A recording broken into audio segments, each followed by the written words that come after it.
Capítulo 19. Observa o hoje. Não te preocupes muito com o ontem, nem tampouco com o amanhã. O que passou nos serve, de vez em quando, para uma avaliação dos nossos deveres nos certames futuros, sem que a nossa visão ou a nossa sensibilidade se atrofiem em falsas apreensões. Trabalha no hoje, analisa a tua própria personalidade e vê o que nela tens a consertar, na sequência que as leis da serenidade nos ensinam para que não haja violência em nenhum sentido. O hoje é o campo, não só de observação, mas de execução, de aprimoramento das nossas qualidades, e o engenho deste trabalho se manifesta pela nossa vontade. Já que aceitamos o progresso e a evolução de tudo que nos cerca, por que permanecermos estacionados em regime de conservação em relação à nossa moral? Será que a razão não participa do homem quando se trata de regras de religião? Regras essas que obedecem ao tempo e ao próprio empuxo do mesmo progresso? As leis são as mesmas em todas as dimensões da vida. Elas acompanham a escala de aperfeiçoamento com perfeita justiça. A imparcialidade é, pois, o maior sintoma da perfeição. Não queiras viver o hoje obedecendo às regras humanas do ontem e não intentes colocar em teus passos as conjecturas de conceitos de um futuro distante.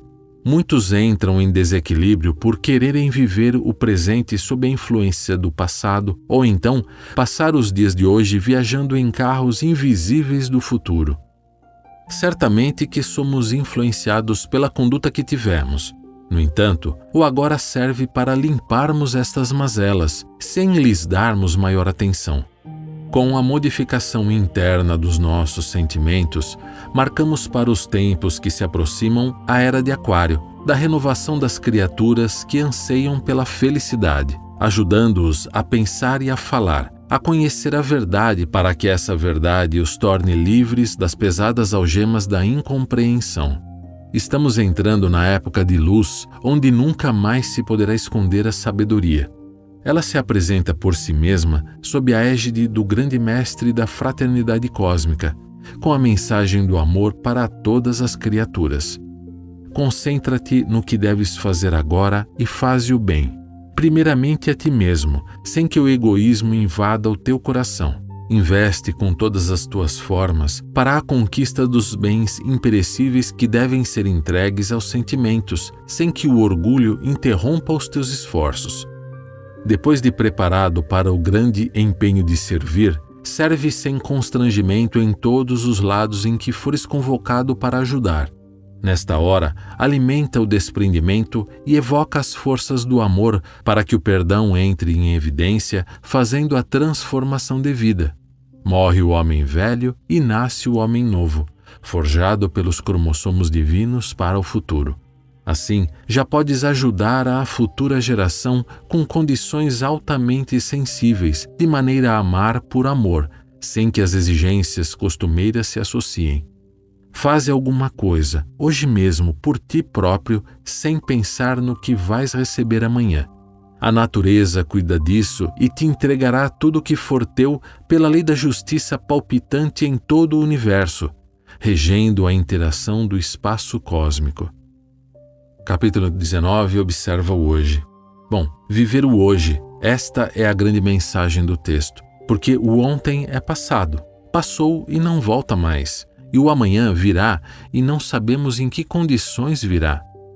Portanto, o que temos é o presente que Deus nos deu, que é a liberdade, o livre-arbítrio de decidirmos o agora e o que será feito dele a partir desse momento.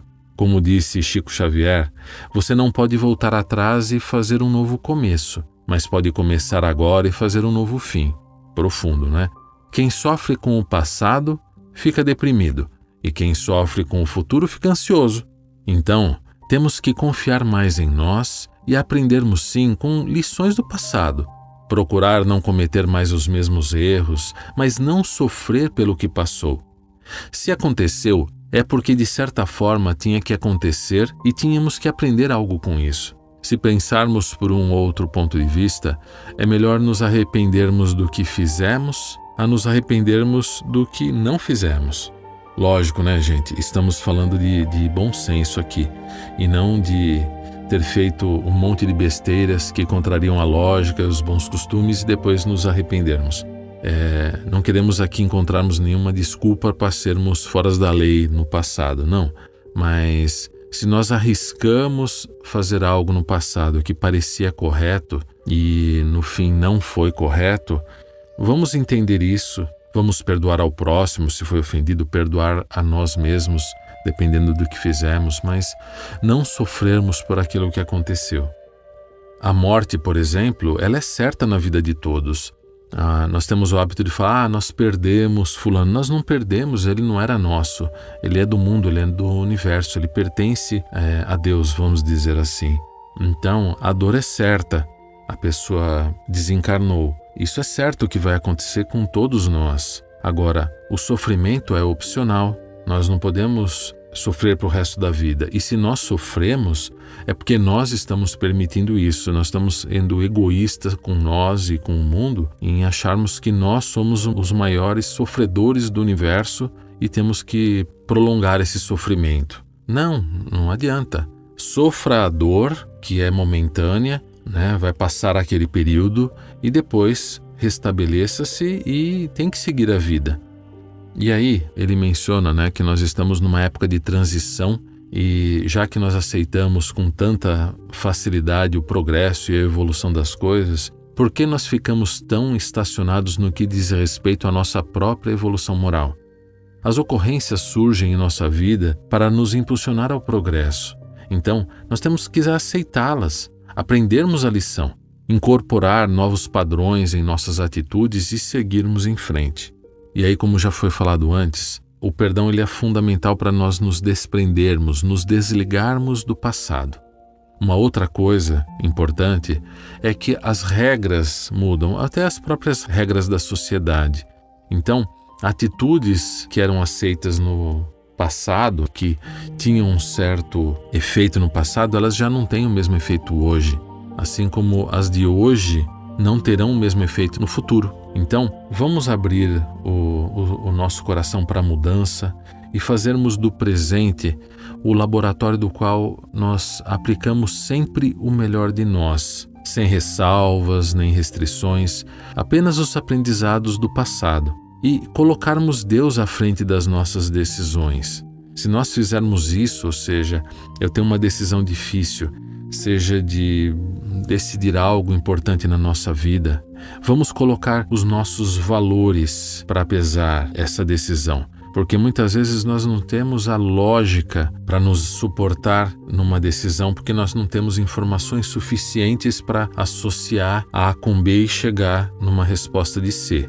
Então, se nós não temos fatos suficientes para tomar uma decisão dentro das leis desse mundo, nós temos que usar dos nossos valores morais, religiosos, do bom convívio, do bom senso, e aí sim nós vamos tomar uma decisão baseada nisso. Por isso que nós dizemos de colocar Deus à frente, porque se nós temos Deus e os ensinamentos de Cristo na nossa formação, desde pequenos, na nossa formação moral, as decisões que nós vamos tomar baseadas nessa falta de informação lógica, vamos dizer assim, vai ser, de certa forma, a melhor decisão naquele momento baseado nesses valores que nós temos. Já se nós temos valores deturpados ou não temos quase valores morais, a decisão que nós vamos tomar não vai ser das melhores, podendo afetar os outros de formas negativas e a nós mesmos.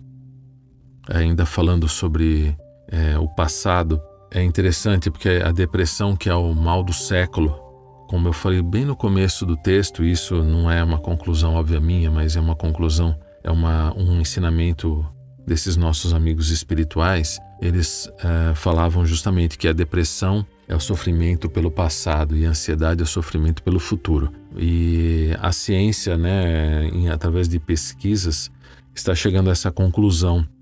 Então, aonde eu quero chegar é que todos nós temos nossos problemas que estão guardadinhos lá num baú no passado e tornando esse baú pesado, nos arrastando para sentimentos ruins, sofrendo com eles.